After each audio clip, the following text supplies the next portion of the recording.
Hello, everybody. The introductions I'm going to do for the rest of the panel is just going to be name and title, just to keep it quick.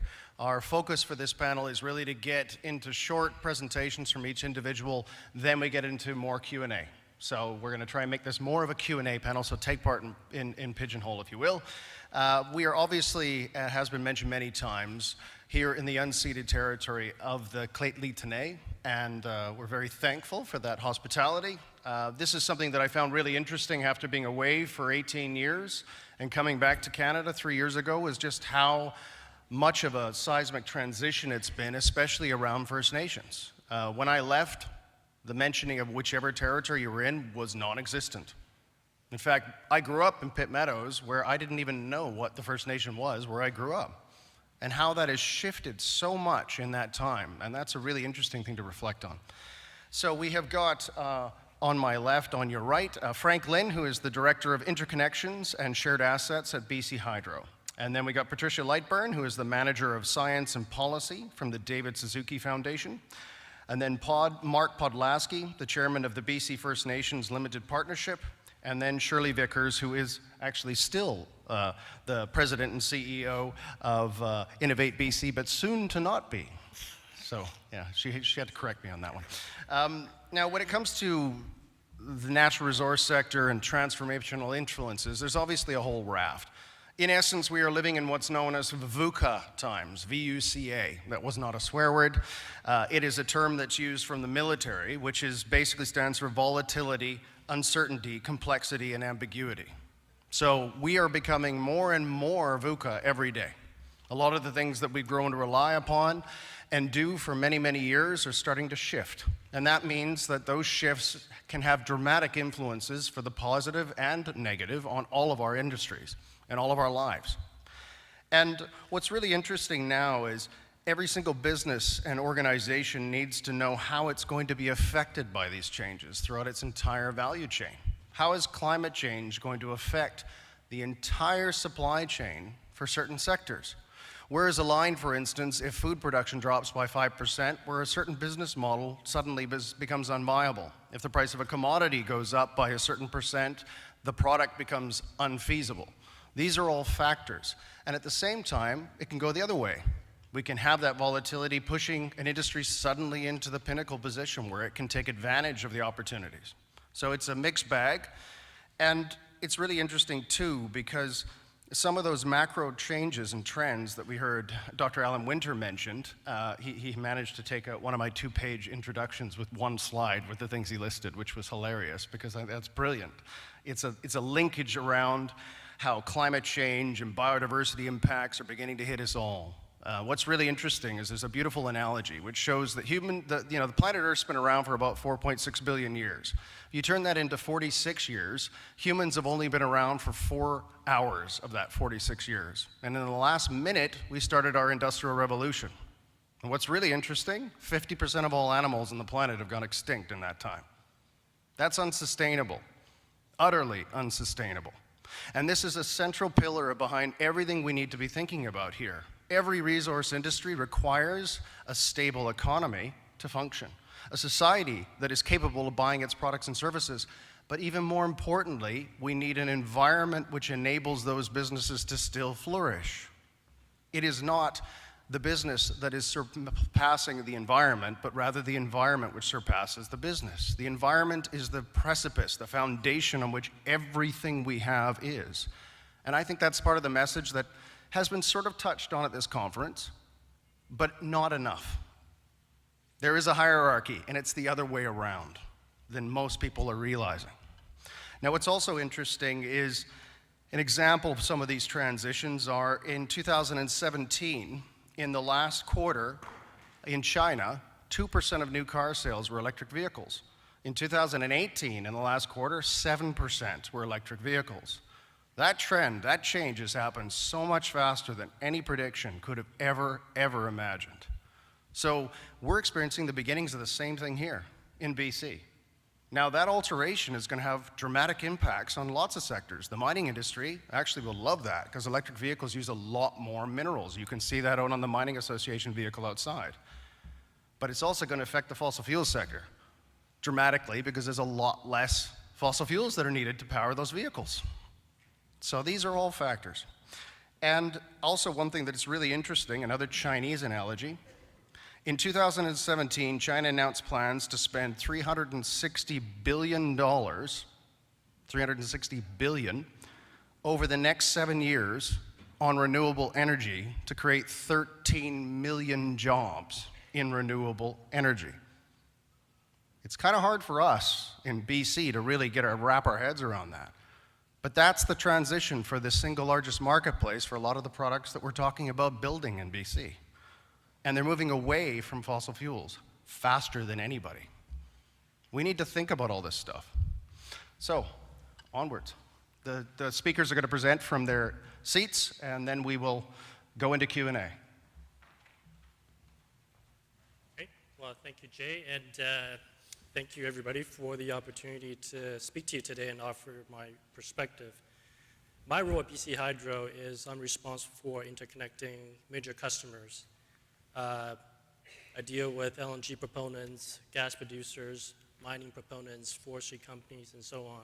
My job is to make sure that I connect them onto our grid on a timely basis, but also in a cost-effective manner. The other side of my job is connecting IPP to our electrical grid. So my perspective tends to reflect my role at BC Hydro. So when we think about transformative influences on the resource sector, we think about electrification. Hydroelectricity played an integral role in BC. It did decades ago as the engine of our growth for industrial development, as well as to facilitate general growth of our province. Today, it's just as important in the context of Clean BC and our goal towards electrification. Unlike many jurisdictions, our electricity is near zero emission, and we can use it to power vehicles, to power businesses, and power industries. Electricity is the new fuel, now and for the future. The Clean BC confirmed that transformation. BC Hydro, as the electricity provider, can play and will play a central role in that transformation. Electrification is not new to BC Hydro. For the past few years, we have worked extensively with major gas producers, particularly in the Peace region, to help them electrify their plants. BC Hydro built the DCAT project in 2015. DCAT stands for Dawson Creek Chetwynd Area Transmission. That project expanded the area network capacity from 175 megawatts to 400 megawatts, allowed BC Hydro to connect 250 megawatts of new load to our grid, majority of which are resource-based companies. It allowed BC Hydro to provide clean grid power to the gas producer to allow them to significantly reduce their greenhouse gas emissions, and at the same time allow them to use grid power to power their plants and operations. We're continuing to see demand and growth in that sector, and because of that growth, Hydro is now in the midst of developing the PRESS project. PRESS stands for Peace Region Electricity Supply. Upon completion in 2021, that project will add another 600 megawatts of capacity to our grid, allowing BC Hydro to further pursuing electrification opportunities. We really are seeing a lot of growth, a lot of demand on the gas sector, and this is where a lot of the potential for electrification is going to come from. In the context of innovation, I think it's quite likely that technologies about power generation, distributed generation, battery storage system, new turbine technology will get a lot of the attention and discussions. But from Hydro's perspective, I think the task at hand is to make sure that we find a way to convert industrial production processes over to clean electricity in a sustainable fashion. And again, BC Hydro is the provider of electricity. We have a big role to play in this respect. We also need to consider that our consumers are getting more and more energy conscious. They recognize that not all sources of electricity are created equal. From that perspective, I think Hydro, again, is in a very enviable and unique position because our power, our electricity is clean, it's low cost, and it's reliable. For us to be successful, we need to collaborate. We need to work together with all the customers with all the stakeholders, with the First Nations, to build a cleaner and more robust network.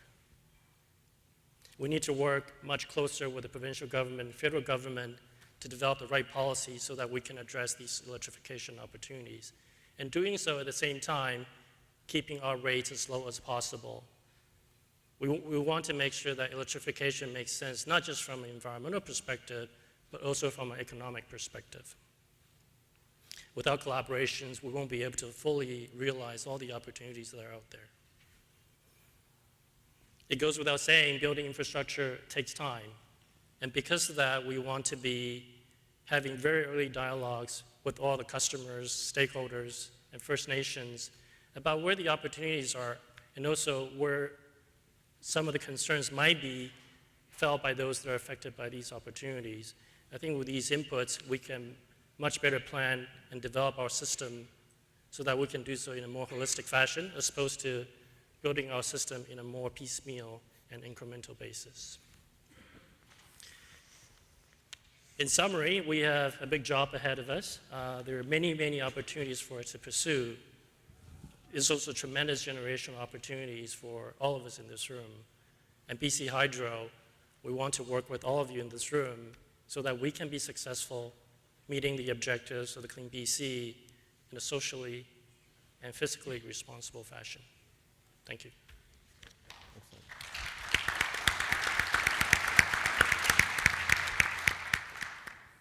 Patricia. Thanks, Jay. To start off, I wanted to thank Dan and Sarah for inviting me back to the forum. I've come a few times in the past, but this year with a new hat on as the Manager of Science and Policy at the David Suzuki Foundation. I've been working in the natural resources and energy sector since the beginning of my career. I've worked for a renewable energy company, for a power utility, even at the Ministry of Forest, Lands, and Natural Resources. I've worked at the International Energy Agency, crunching data, and now I'm back in BC working for the David Suzuki Foundation on climate solutions, also part of the natural resources sector. What I've experienced as I've moved from job to job is a sense from my colleagues of sort of shock and disbelief that I would work for the other side or the other team. When I left government to work for the private sector, it was sort of this, wow, are you a sellout? Or when I left the private sector to work for DSF, there was this sort of suspicion that I was going to bring trade secrets over to an NGO. And this taught me and reinforced something that I had noticed for a long time, that there are deep divisions between different parts of the resource sector. And these divisions hamper progress, and they keep us from having meaningful conversations about how to solve climate change, for example, or other challenges that we're facing in the industry.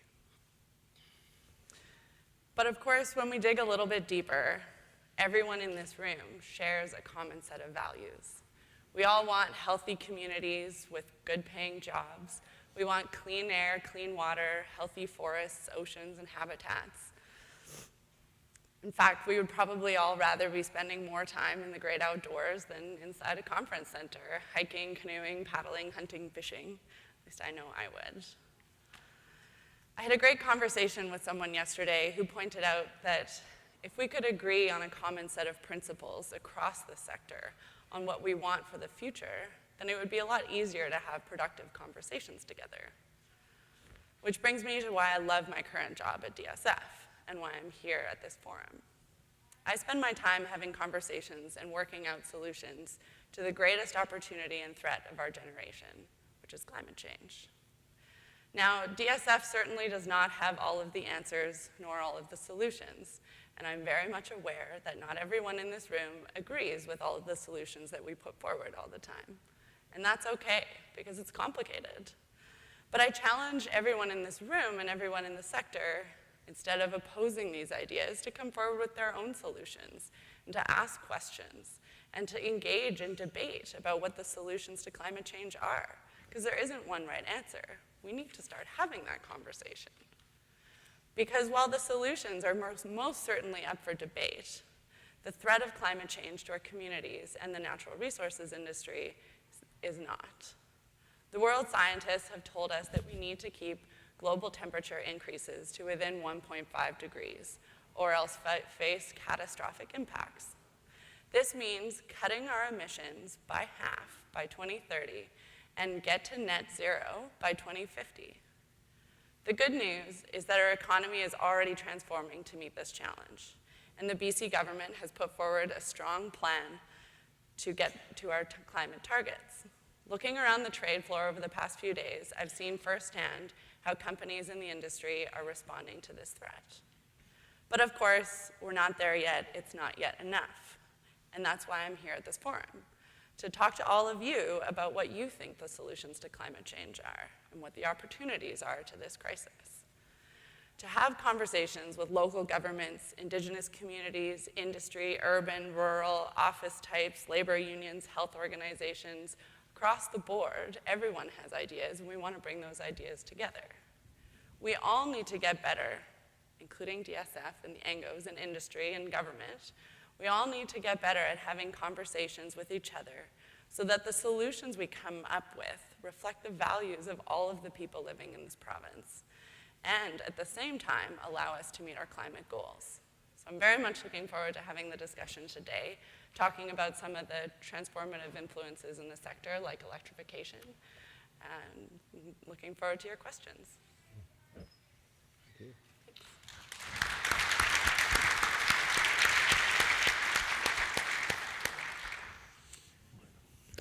Greetings. Thank you to the Tla'amin for hosting us. My name is Mark Podlasly. My ancestral name is Patricia, and I'm a member of the Interconnections First Nation, now near Merritt, in the southern half of the province. I am here to speak to you today on behalf of the First Nations Limited Partnership, which is a commercial agreement between 16 First Nations along the pipeline that will service the Kitimat Chevron Woodside LNG facility in Kitimat. And the 16 First Nations are in a commercial agreement and look towards capturing about $2 billion of the procurement and work that will come from the project once it reaches FID. You heard from a number of Aboriginal speakers earlier today and yesterday, and it was best said by Vice Chief or Regional Chief Terry Teegee, is that First Nations want to have skin in the game in the development of British Columbia and the development of the North. And that goes for all the industries, be it forestry, mining, energy, green energy, electrification. There have been times from the First Nations perspective, we have heard from residents of British Columbia, well, what do you Indians want? It's like, well, we want to have a say in the development of the resources that come from our traditional territories. And over the past 30, 40 years, that development has started to gain speed. When my community went into a IBA, Impact Benefit Agreement negotiations with Teck Resources over the Highland Valley mine, we as a community had to stop and ask ourselves, what is it we want? What is it that we need to do to capture value from this? And how should we position ourselves for future generations? And it's that transformation of a community will come when people start to do that. So in our research, we explored IBAs from around the world. And we researched 120 of them to see where Indigenous involvement in economies was going worldwide and what we could expect as BC Indigenous residents. And we've distilled that down to one slide, which I'm going to call for right now. You'll see there are 5 red triangles. And that is the progression of what is showing up in IBA agreements around the world, not just in British Columbia or Canada. And you're starting to see that play out in the economy of British Columbia and in Canada and places like New Zealand and the United States. When you want to know what's going to come forward about questions that were brought up by Chief Terry Teegee, how does skin come into the game? This is how it comes into the game. IBAs started, Impact Benefit Agreements, in the 1950s. And originally, they were focused very much on employment for Indigenous people, provisions for that, and environmental protection. But then starting in the 1980s, and every 10 years since, you've started to see a rapid progression in the complexity of IBAs and the engagement of Indigenous people in resource economies. Support businesses in the 1980s, and that includes joint ventures where companies would partner with Aboriginal people to provide services to the facility. This was originally based on mines, but it also is starting to apply to green energy systems. It's applying to hydro, wind, solar projects as well. In 2000s, you started to see revenue sharing start to happen to communities, and it was untied, which meant the community got to decide where it wanted to invest its money. It's the beginning of nation building from a commercial perspective in communities. Equity, and you've heard that from several speakers, is the ability of minority stakes in projects, be it mines, be it green power, sharing in the skin in the game position. And eventually where it's going is majority equity, where the indigenous community becomes the proponent and will partner with others, but will direct where the projects will go. This is a very boiled down version of where these agreements are going. But you're starting to see Indigenous people move towards building a capacity to become partners, full partners, if not leading proponents in projects. You see in news now that there's been talk about Indigenous people taking equity stakes in the Kinder Morgan line in the south. There are controversies about that, but this fits the trend.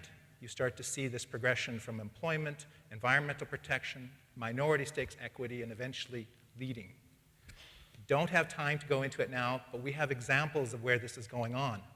The big example of this, an owner, partner, and majority equity of a resource project, is something called the Royal Bafokeng project in South Africa. 61% ownership by Indigenous people running a platinum facility, providing 6% of South Africa's platinum. There's another project like this in pipelines at the Southern Ute in Colorado, where they have built up a pipeline capacity, which now makes them the largest employer in southern Colorado, not just of Indigenous people, but non-Indigenous people, and they've built up a sovereign wealth fund of $4 billion. They are now investing in projects around the world to diversify. They have become an economic engine to that region, and just so you know, they have been to British Columbia looking for Aboriginal partners who might want to take an interest in the pipelines. So we are no longer a drag on the economy. We are on the cusp of becoming an important part of it. Thank you.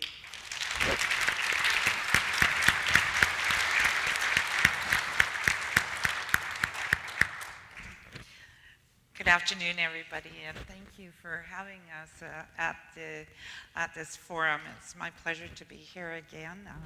We've been for many years heavily involved in this. I'm Shirley Vickers. And to make a correction, I stepped down as CEO a couple of weeks ago, actually, although I'll be remaining with Innovate BC for some time. Innovate BC, Alan Winter actually covered some of the things that I wanted to talk about in his talk today. And as you may have caught in his presentation, he talked about three things that the government had done recently. They had created an Innovation Commissioner position, which is him, Innovate BC, which is who I represent, and also the Emerging Economy Task Force. Innovate BC is I like to call it the execution arm of the Innovation Commissioner. He works as the ambassador, and we provide services to actually deliver some of the things that we need as a province in British Columbia. So we provide really practical things for growing the economy, for growing the technology industry, although the technology industry, I want to really reinforce some of the things that he said. The technology industry itself is we are all part of the technology industry. Regardless of what business you're in, regardless of what industry you work in, technology is everywhere. Everybody has a computer in their pocket, and so all of these technologies impact our lives all of the time. I think that when it comes to clean technologies, I'd like to just tell you about some of the things that we do. As an organization, as a Crown agency of the province, we support research into a lot of the technologies that are being developed to change the environment. I think there's a lot of things we can do to go forward with that. Innovate BC actually funds approximately 29 research chairs throughout the province. Our board of directors is composed of partially the academic research institutions who work on that. BC actually has ground breaking world-class research into a lot of the areas that can affect us. The other thing that we do that's very, very practical, and as it relates to the natural resource sector in particular, is we support several accelerators throughout the province. One of them is based here in Prince George, and that's Innovation Central Society. And what these accelerators do is they provide support, access to funding, resources to people who are developing new businesses and technology businesses. Because one thing I'd like to make really, really clear is the advances in technology don't happen always at a research institution. Sometimes they can be in somebody's garage in a small coastal town. And it's really, really important that if they have the solution to some of our world's problems, that they also have the help to get that to market and make it advanced. I'd just like to say something a little personally. I come out of the oil and gas industry. My claim to fame is being the co-founder of a number of oil and gas drilling companies. The largest one that we had with my business partner was based on developing technologies that had a smaller imprint, smaller ecological imprint in drilling. And those things are, I just really, really understand how technology can change what you do and make an impact. Sometimes the changes are incremental. They're not an immediate solution, but we can all try and work harder to try and advance things as best we can. I know Jay and I were talking yesterday about BC and how it fits into it. We, I believe, have a competitive advantage into the clean technologies that are being developed here. But we also have, and maybe Jay, you'd like to talk I'm not the moderator, am I? You'd like to talk a little bit more, but I think that we're missing the boat in getting those advances forward throughout the world and adopting some of the things that are happening in other jurisdictions. And with that, I'll mind my time. Thank you. Excellent. Thank you very much for all the speakers. Looking through Pigeonhole, we're going to start at the first one, 12 votes. We'll try to follow the sequence. That'd be interesting, be the first time. So Canada needs a diversified energy portfolio for climate and socioeconomic resilience. How do we open our people's and leaders' eyes to that? Who should take the lead, industry or government? Now, it's an interesting one because obviously on the table here we have versions of both in various different ways. Who wants to take the first go at this? Maybe I'll start. Patricia. In terms of who should take the lead, I think it's not industry or government. I think it's communities and it's the people of Canada and BC and all the provinces that need to express their vision for Canada's energy future and how we can meet our climate targets and develop and diversify our energy system at the same time. So governments and industry and NGOs, we listen to the people. And so we need to hear that voice louder about what we want our future to look like in the energy sector. Mm-hmm.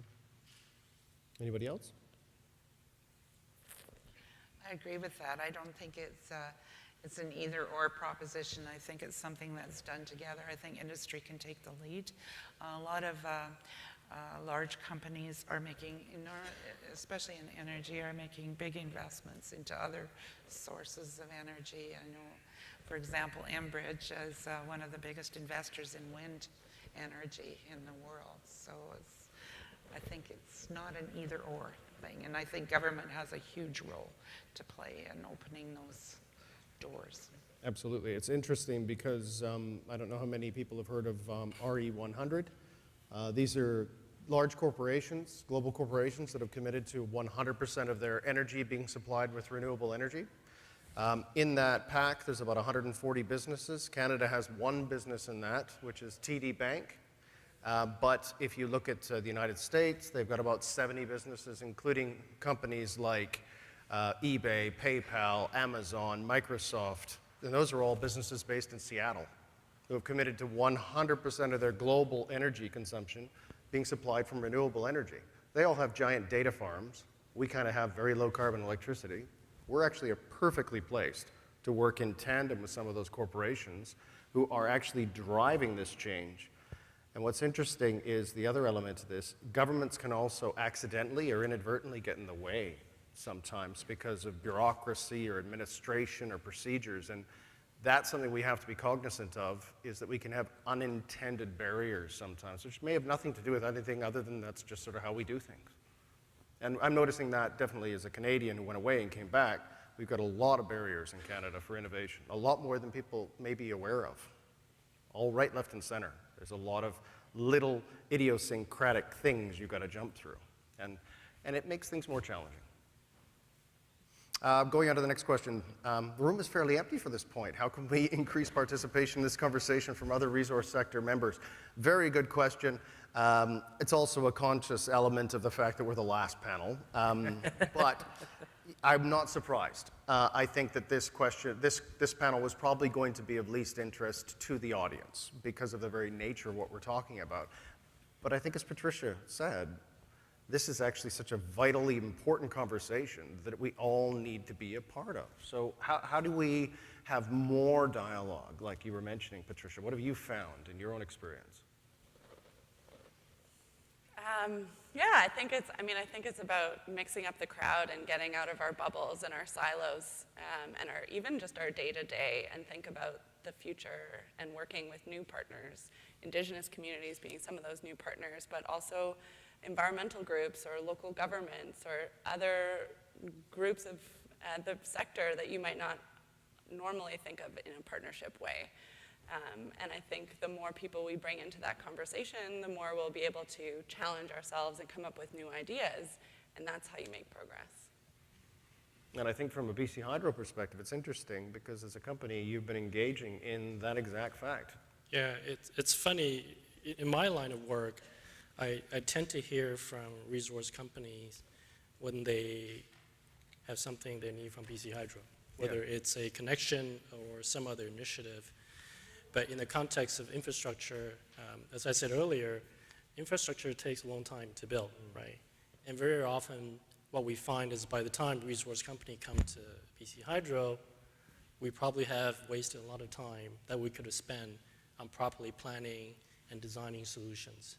Right? So I think a lot of this is about educating the different sectors about the need to approach, in the case of utility, BC Hydro, the moment an idea has been developed, that they need to have that discussion with BC Hydro sooner rather than later. That's a procedural process. Procedural process. Made more efficient. Jumping to question 3, what does UNDRIP, Article 32, mean for natural resource development in Canada? It's a small little question. FPIC, the F-bomb. Yes. The UNDRIP itself is 46 articles, and yes, Article 32 is in there, and people will often bring that one up going, what about this one? But there's 46 articles, and they deal with everything from self-determination, Articles 3 and 4, through respect for treaties, respect for existing treaties and agreements. To take it out of context is not quite appropriate.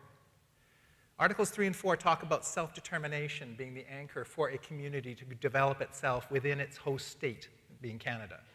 So if you take that self-determination has 3 elements to it. It has autonomy, the ability to make decisions for ourselves, relationships, the need for good relationships with our own people and others that we are sharing this land with, which comes to the other question about opposition from other First Nations. And the last one is about capacity. The ability to build economies, manage our own resources, to determine the future that community wants. Free, prior, and informed consent should never get to the point where it's being a veto. And there's always that discussion, is it a veto? Because if there's an ongoing proper discussion, things that you heard of from the Vice Regional Chief and other Aboriginal leaders is that Aboriginal people are not opposed to development per se. Because what we want to see is that we have the same questions on social development of our children, our schools, our water, to protect our futures. We want to be able to make those decisions together. So free, prior, and informed consent, yes. Under the current system, it could be seen as a challenge if there's some sort of development that's going to happen in the north. But it invites us to have a discussion. It should open the table to have that heartfelt discussion of where we want to go as a collective, Aboriginal, non-Aboriginal, British Columbians, Canadians. And in many ways, these are community discussions, not just First Nation discussions. With the whole society, we talk about where we're going to go in a green society, how we want to mitigate climate change, where we want to go. They're all free, prior, and informed discussions. Yes, the whole concept of having a grown-up conversation about the future and all the complexities and negatives and pluses. And that also stretches on to question 5, which you touched on a little bit, which is the Indigenous equity partnerships. How do you deal with projects where there's opposition internally and within bands? And it's a very big question, which we've addressed a lot in this conference. And it's come up earlier today as well. There's a great satirical website called Walking Eagle. I don't know if you've ever seen it. It's online, and from an Aboriginal perspective, it's a riot because it really highlights the contradictions in our society. And the one that came out last week was a flash headline: Aboriginal people across the country do not agree. And it was like, well, and then they went on saying, just as opposed to Canadians in 10 provinces in French and English, they agree, so why can't the Indians? And it's like, ha ha ha, yeah. So in the question of that, and you heard it about the Wet'suwet'en and the Stoughton, a lot of the challenges we face from an Indigenous perspective is we are faced with a governance structure that was never ours, that was imposed on us. So you have an elected council under the Indian Act, and you have hereditary leaders, and there's at times now conflict between the way that's judged. What needs to happen in that case, and I'm not speaking for what the Stoughton want or the Wet'suwet'en are going to do, but there needs to be time for these communities to figure out on a self-determination model who represents them, how do they want to be represented, what are their interests, self-determination, autonomy, relationships, capacity. And that may take some time. However, it's taken us 500 years to get to this situation. We could take a week or 2 or a month to figure out the rest of it going forward. Yes, absolutely. Excellent, thank you. Any other reflections from the panel on First Nations issues? We're all allowed to address these issues. You don't have to only be First Nations. You know, we all are grappling with the same things, which is that governance systems in certain circumstances have failures and weaknesses, and it's all governance systems, all management systems have issues they have to deal with. And what else is interesting here is how we're evolving systems of management to be better, more effective in the modern days. There's an old adage about oak trees being the strongest tree in the forest. And they're incredibly powerful. They can handle the biggest storms until they can't, until they break. Whereas an aspen is a very whimsical tree that can bend over. And it bends over in light storms and big storms, but it bounces back. And the analogy there is that it is the strongest that does not survive. It is the most adaptable that survives. And right now, this is an example of us evolving our adaptability to our management systems. We're all going through this together. It's really interesting times. Going to the first question, how could we make a collective change from what is good enough for the environment to real clean and green sources? How do we shift the power from the fossil fuel sector? That's an interesting question. I'm surprised that got the most votes, but discuss. I don't necessarily have to be the first person to answer that. Not at all.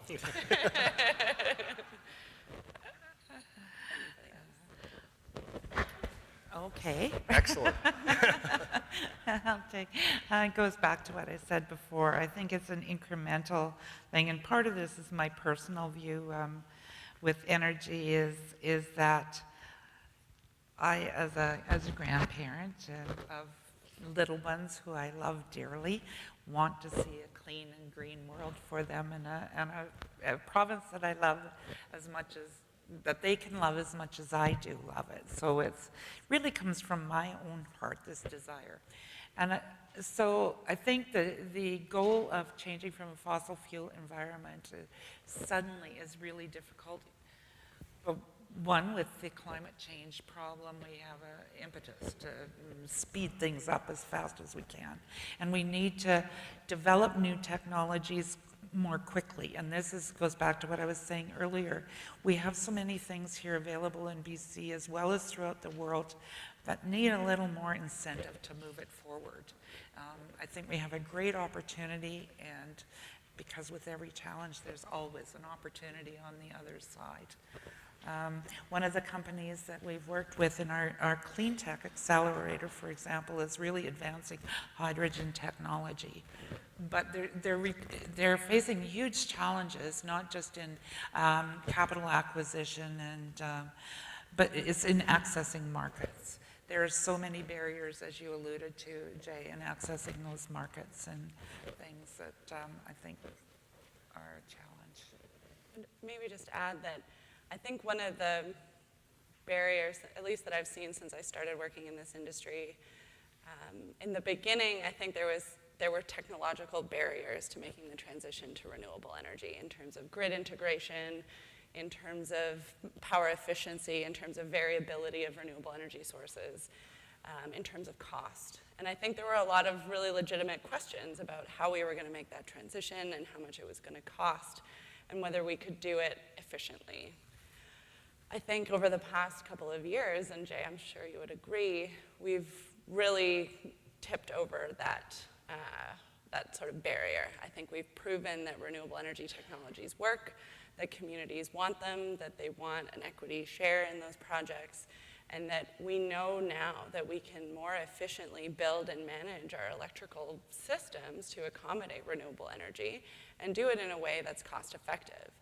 I mean, Alberta has been leading the way in wind and solar.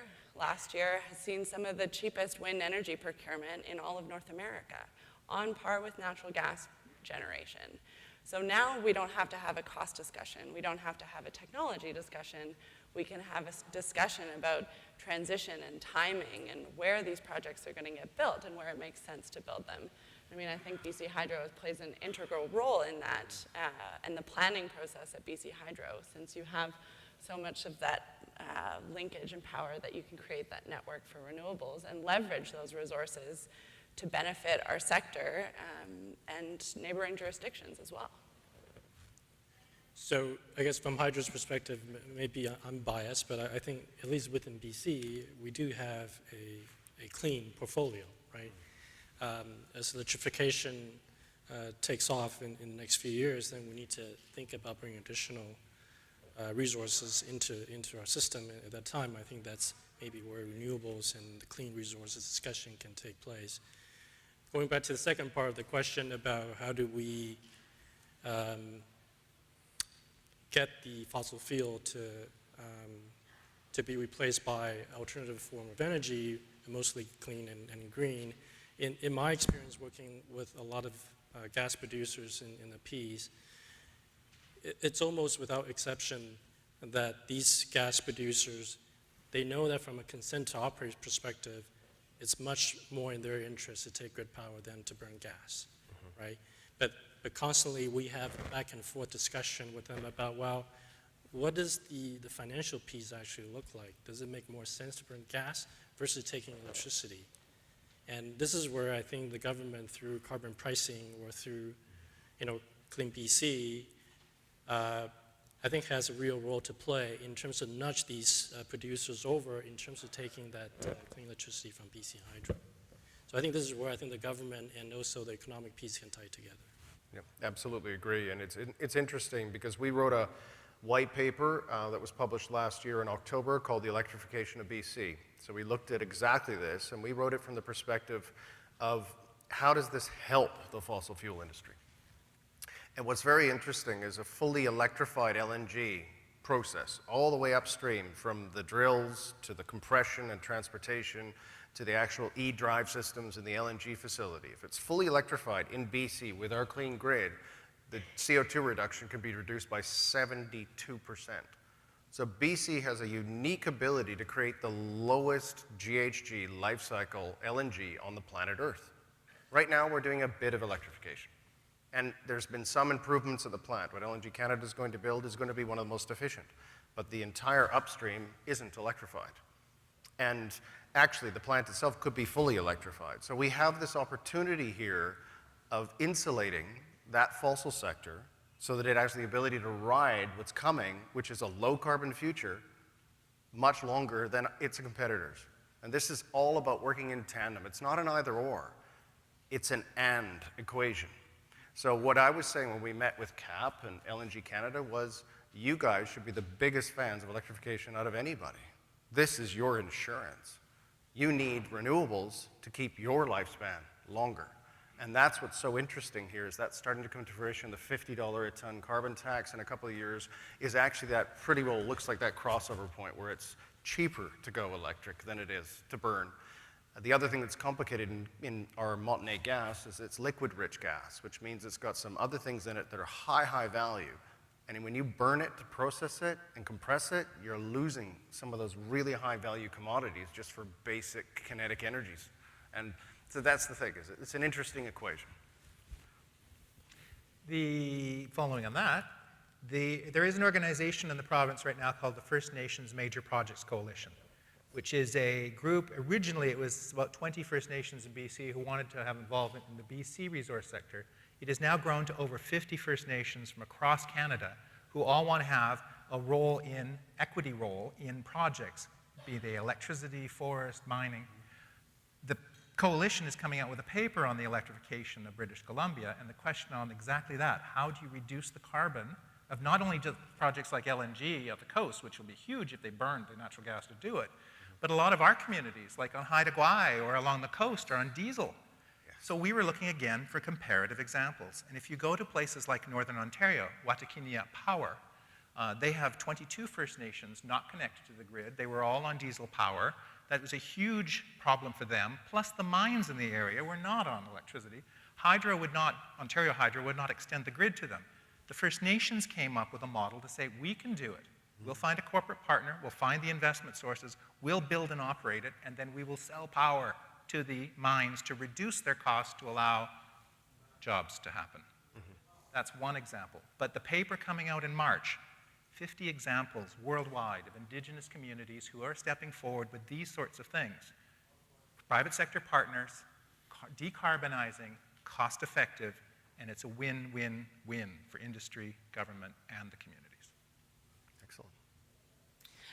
This is just an aside, but I wanted to talk about regulation a little bit and new technologies. I think that there's a big role that government can play and organizations such as Innovate BC can play. When you're developing a new technology, especially in the clean tech sector, there's a lot of investment. It's investment in time and capital to develop these type of technologies. They're often really capital intensive.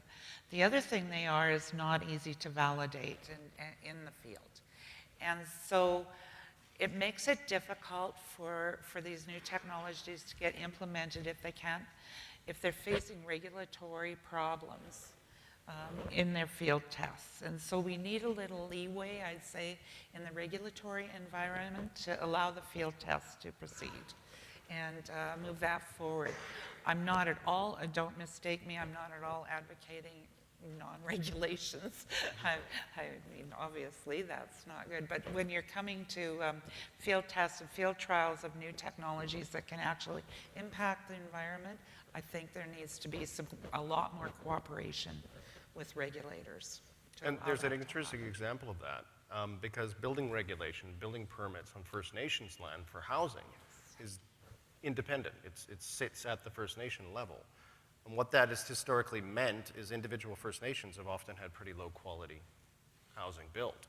But what is interesting about that is it means that really innovative new technologies can be built on a First Nation land more easily than they could on non-First Nation land, because you don't have to jump through all the regulatory hoops and certifications and everything else. So you can actually create an environment where for real incubation and live testing of technology on First Nation land, which is really such a massive opportunity. And that's something that I'm already seeing is a lot of European construction companies are starting to look at First Nation sites in Canada to apply global best practice for building systems. Because if you want to jump through the local hoops, it's expensive, it's time consuming. In Canada, for instance, we have the CSA who creates all the standards around technologies, and it's very expensive. It costs more money to get a heat pump certified in Canada than it does in the entire European Union with 750 million people. So guess what? The heat pump manufacturers don't bring most of their products here. That's a barrier. It's actually holding back innovation. It's holding back best practice. Mitsubishi has 42 heat pumps. 2 of them are registered in Canada. And they're not the best ones. So we have to think about stuff like that too. You know, where are we accidentally holding back things? Now it's interesting because a lot of these questions are similar. We've got questions 1 and 2, which are sort of looking at fossil energy and phasing it out, which we've sort of addressed in some ways. How long do you think this will take? And are there levers that we need to be pulling? And then how do we ensure that the environment's protected as the sectors grow? How do we engage local Indigenous communities in the conversation? I think in many ways, a lot of those things have already been answered. Is there anything else that the panel could add? Yeah, I would say maybe just to add that in our experience, we've really been seeing in the past few years that local governments have been leading the way. I think local governments have the most firsthand experience in both the effects of climate change, but also what the solutions are, and that they have a lot of control over a lot of those solutions. So building renewable energy projects in their communities, building efficiency, building geothermal or solar or wind project in those communities. And what we're seeing across BC and across North America is local governments committing to 100% renewable energy. We've seen that in the Kootenays, we've seen that in Vancouver and Victoria, and we see even in Prince George, there's been so much innovation in renewable energy and sustainability happening. And I think that that change at the local level is going to create the kind of support that we need for higher level regulatory and policy changes that we need to see from the province and the federal government. And I think that local action is really exciting, and we're looking forward to seeing more of what comes from communities in the north in BC, because I know there's a lot of activity happening. Maybe one comment on what would it take for renewable energy to really take off in this province. I think one thing that's, preventing, at least from a hydro perspective, to adopt large-scale renewable energy, at least in the near term, is the fact that renewable energy, many forms of renewable energy don't come with a capacity. Mm-hmm. And so when you stack that up against other resources, it's hard to come up with an apples-to-apples comparison, right? And so a couple of things can happen to equal that playing field. One is with the advancement of technology, hopefully firming services, storage system can help firm up the renewable intermittency of these resources, making them much more comparable to other resources from a capacity standpoint, right? I think the other thing is, again, with the advancement of technology, hopefully it'll drive the cost curve down so they become much more competitive, so that even if you have to buy capacity, it still is a cost-effective solution in relation to other technology. Mm-hmm. The other thing is, I think there's no question, at least initially, renewable energy tend to be more expensive than other form of technology. And this is where I think, again, the government policy can really come into play. If the citizens, if the communities really want to see renewable energy, I think that's where they can influence the politician to make the policy directions to BC Hydro. And as the IPP Association, I'd say, yeah, absolutely. All that is definitely part of that process. And what's interesting is the price of renewables having gone down so far now. I think, as Patricia pointed out, we're at that crossover point, and it's now the capacity issue and how and when that's needed. There was a technology that just came to my attention last week from Switzerland, energy storage system. Really interesting. Instead of using batteries, they lift 15-ton blocks of concrete. They have a whole nest of cranes that lift blocks of concrete with excess power up high, and then they lift them off and let them drop to generate energy.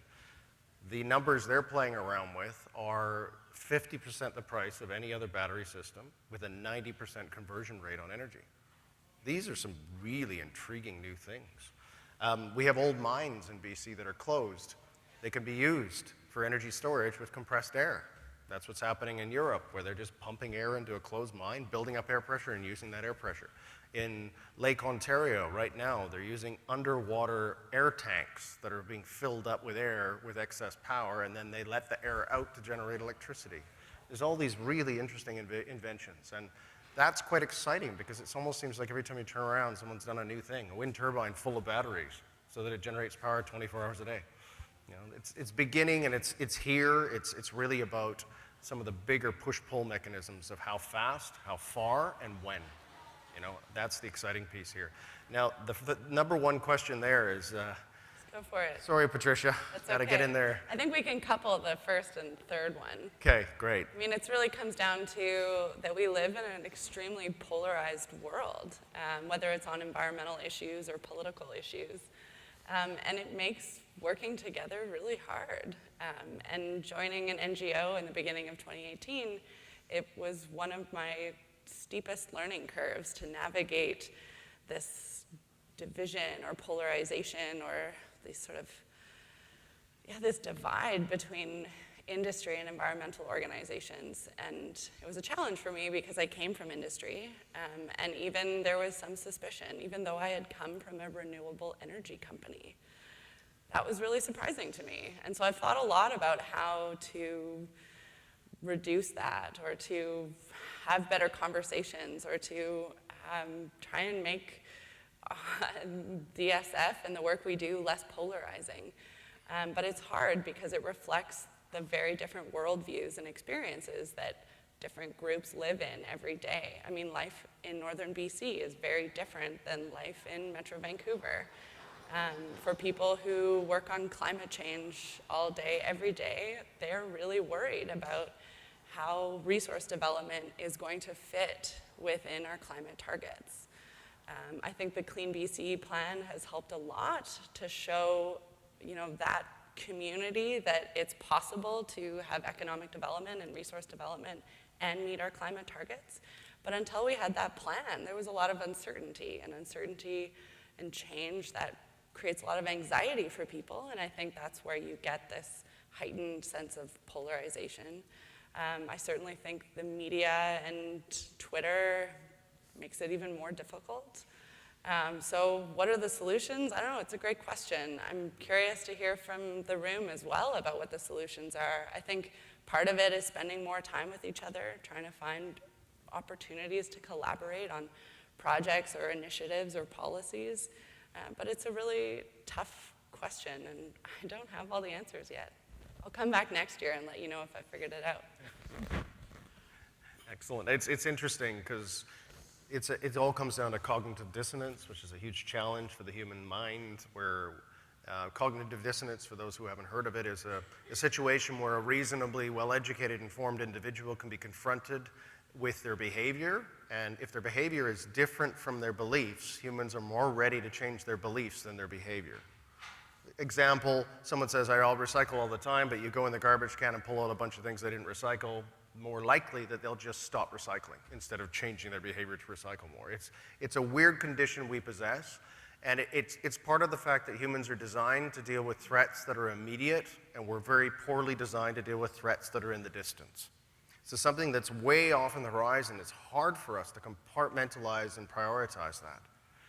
And so right now, climate change is the simple manifestation of that psychological conundrum in real life. This stuff's apparent, we can see it. For 30 years, we've been seeing the science, which is now coming true every day. And we're still right now saying, oh, we really got to do something about it. It's like everybody standing around when there's a fire, say, somebody do something. We have to be the ones who do something. Yeah, it's an interesting one. Next question, first one. What are your thoughts on the news this week that the City of Victoria is announcing plans to launch a class action lawsuit against the oil sector? Anyone else in my Now, is this the oil sector or is this a company? Because it'd be interesting. How do you do a class action lawsuit against a sector? I believe it's a number of oil companies. Okay, that makes sense. I'm not super familiar with the lawsuit. I know that I believe it was Whistler that also had a similar lawsuit. I think this motion and a couple of other motions, like the City of Vancouver just passed a motion declaring climate change as an emergency. I think there are a lot of expressions of anxiety that come from different parts of the province, and I think that people are trying to find different ways to stand up for climate and to show that it's an important issue for them. Whether it's a symbolic value or whether that will result in real change, I mean, there's lots of tools in the toolbox, and I don't have all the answers to what the impacts will be. But I think that it reflects the fact that a lot of people feel that not enough is being done on climate change and that they're struggling to find ways to make their voices heard. And I think this is an expression of that. And it's also symptomatic because it's happening all over the world in various guises, be it municipally, be it corporate, be it groups of citizens. It's beginning to happen all over the place, just like it did with the tobacco sector. These are part of the macro trends people need to be understanding. And it's likely, unfortunately, as climate change starts to bite, that that's not going to go away. We're only experiencing 1 degree of climate change right now. This is the very beginning of what is already on its way. And what is going to come is, imagine instead of summer, we have the smoke season. That's what's becoming a reality. So these are real things that we have to adjust our management systems to take into account. And this isn't also about blaming one thing, because it's not the fault of that sector for what it does. It's a macro system, and that's where we, once again, need to have a grown-up conversation. Next question, Mark. Any thoughts on incorporating social capital and investment into health, early childhood education, housing, addictions, counseling, et cetera, into IBAs? Yes, this is already happening. In a lot of the IBAs being negotiated, the funds or contributions that are coming on the revenue sharing or tax revenue or anything that's coming in that way are put into trusts. And the trusts have purposes. They're very detailed. They have to be written out ahead of time. So you're having communities now put in there well-being, clauses for well-being, elder care. In my community, we have a trust, which we have modeled after a sovereign wealth fund. That's exactly where a portion of the funds have to go. One challenge, though, for First Nations in doing things like this is that it has happened, is if a community then is investing in health for its people, the government, federal or provincial, will then stop making those contributions. So you have a situation where a non-Indigenous person is allocated maybe $23 per year from the provincial economy or provincial government, or how many, it's much more than $23, but if they're allocated that, the First Nation contribution to the First Nation citizen will drop down to zero because they're saying, oh, the revenue from that IBA can pay for it. So First Nations are doing this in their own manner, yet there's still another discussion about how First Nation citizens fit within the larger jurisdictional areas of province and the feds. So the answer is this is being done, and it's done through, in the IBAs, in the purposes of the agreements. And First Nations are deeply interested in this. My community, we're 8 communities together in one trust.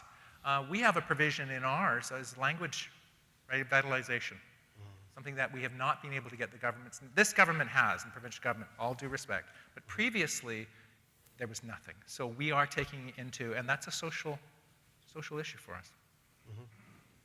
And it's interesting, too, because local authorities often run into the same problem. You get a budget, and you work in a division of local government, you don't spend your budget, you lose it. So the feedback loop isn't there for efficiency. The feedback loop isn't there for being effective. And if you create an unintentional negative feedback loop to discourage the positive behaviors, you're kind of shooting yourself in the foot. So there has to be some way of measuring and taking that into account. The question 2 there, are there any companies taking the initiative to develop their own monitoring plans to track CO2 emissions and use of water with the goal of streamlining production and reducing environmental footprint? Yes, there's definitely lots of companies that are doing this. And there's also it's becoming more and more robust provincial and federal regulatory reporting requirement on GHG emissions. And part of the really exciting part of, well, at least exciting for me, exciting part of Clean BC was new requirements for the government to report on industrial and business and emissions for the province, so that the public can more accurately and up-to-date track how our emissions performance is happening in the province and where improvements are being made and what improvements still need to happen. Although the focus is on emissions, not on water, and I think that's a really important part too. I don't think we focus enough on water consumption in the province, but at least on emissions, on GHG emissions, there's a lot of progress being made both at the corporate and government level. And there's also international standards, ISO 14001 Environmental Management System, global reporting indices, the Carbon Disclosure Project, the B Corp models. There are standards all across the world for corporations doing this. There are multiple thousands of companies that report on all of these things. For instance, in the building codes in Australia, every single structure has to report on its water consumption because water is a primary issue down in Australia, much more so than electricity. And it varies in the jurisdictions, but yeah, there's a raft of international reporting matrices that are out there ready-made that can be used. Now, question 2 there. What can we do to increase energy literacy across the province and across our country? Did the Deputy Minister say cut off everyone's energy and see what happens? Actually, when he said that, I thought of, I was living in Ontario during the Eastern Seaboard blackout. And when I was working at the power utility, we used to joke that that was the best way to increase energy literacy. So turn off the pipeline and the power supply, and then people really pay attention. No? Maybe. That was the Deputy Minister, not her, who said that. Yeah. Well, everybody experienced it. Well, 750,000 British Columbians experienced it in December when the power went off because of the windstorms. So, you know, it's interesting. The energy literacy thing is something that I think is massive. The vast majority of British Columbians, Vancouver, Victoria, don't live anywhere near where their electricity comes from. It's out of sight, out of mind. And it's a big challenge because people think the electricity comes from a light switch. They don't think beyond that. I think one of the things we've talked to BC Hydro about a lot over the years, when I worked for a renewable energy company as well, and I know Jay has said this, is that one of the benefits of community renewable energy power is that residents then see where their energy comes from. They can track it on monitors in their community center. They can see how increasing the energy efficiency of their homes creates more revenue by putting more power into the grid. So I think, you know, those community energy projects, they provide a benefit not just in terms of clean renewable energy, but also a major impact on energy literacy. And also the efficiency and demand reduction plans that BC Hydro has. One more question and wrap up. One more, excellent. Okay, one more question. What do we think? What's the most challenging one? Really get a tough one. Yeah, get a really tough one. I'm not going to choose the last one because that would be in my vested interest. So I will pass on that. Now, I think the third question. Much like safety, everyone is pro-innovation in theory, but out in the front lines, espoused values are not always lived. They don't always manifest. How can we recognize this reality and inspire change? See, it is a hard one. Everyone's quiet. You know, people say there was a beautiful comic I saw once, which was 2 lines. One full of lots of people, the other one with hardly anybody. And the one lots of people says simple but wrong, and the other one says complex but right. And the reality is we are drawn towards simple answers.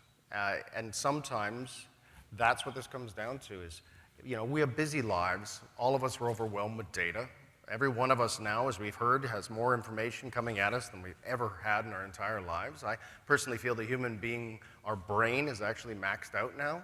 We're approaching the limits of what we're physically and emotionally and mentally capable of processing. And it is interesting. We have more information today than any time in the human race, but we're making worse decisions.